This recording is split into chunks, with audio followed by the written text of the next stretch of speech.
La transformation digitale est vécue comme un impératif pour la plupart des organisations. Dans quelle mesure les organisations d'héritage culturel comme les musées ont-elles été également transformées sous l'impulsion des technologies de l'information et de la communication? De nombreux dispositifs technologiques ont été mis en place dans les musées.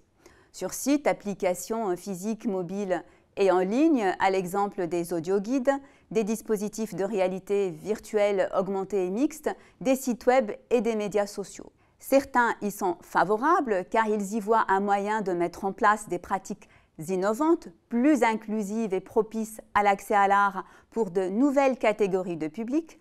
On parle ici d'associer conjointement des pratiques éducatives et de distraction, ce que l'on appelle edutainment. D'autres s'y opposent, considérant que le digital est une atteinte à l'interaction authentique avec les objets exposés. Nous adoptons dans notre recherche une approche socio-matérielle menée autour du construit de médiation culturelle, que l'on rattache à la théorie de l'acteur réseau. Ce construit est défini comme un processus d'acquisition et de négociation des connaissances sur les arts et les phénomènes sociaux ou scientifiques, auxquels prennent part plusieurs protagonistes, les professionnels des musées et les visiteurs, le médiateur pouvant être humain ou non humain. Le musée est lui défini comme un espace socialement construit, qu'il soit physique ou virtuel, où des expériences muséales peuvent être co-créées. Nous adoptons une approche empirique mixte qui comprend 3 études, une étude qualitative menée au sein d'une sélection de musées d'art en France, les grands musées parisiens et dans les grandes métropoles Marseille, Lyon, Lille, et aussi des musées régionaux moins connus. Une enquête sortie de musée menée au Louvre Paris et enfin une enquête quantitative en ligne.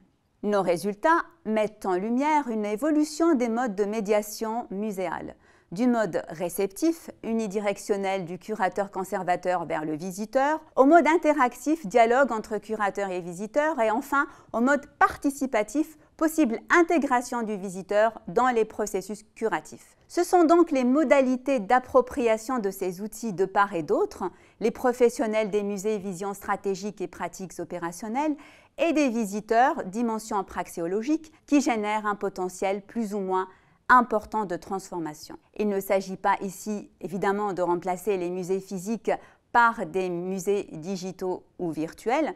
Après l'expérience du Covid, la fréquentation réelle des musées a fortement augmenté. Nous assistons en revanche à d'autres formes d'interaction du type omnicanal où les expositions sortent du musée pour investir le cœur de la cité et où des débats interculturels, scientifiques et éthiques peuvent avoir lieu notamment via les médias sociaux. Dans nos entretiens, on a pu voir que ces débats permettent en outre de rendre plus visibles des problématiques actuelles impliquant des communautés élargies de visiteurs qui peuvent être liées au post-colonialisme, aux différentes formes de discrimination et notamment la place des femmes dans les arts. Ce travail contribue donc à enrichir le concept de médiation culturelle et de voir comment son application dans les pratiques managériales des musées permet à ces institutions de prendre pleinement place dans le secteur expérientiel et culturel.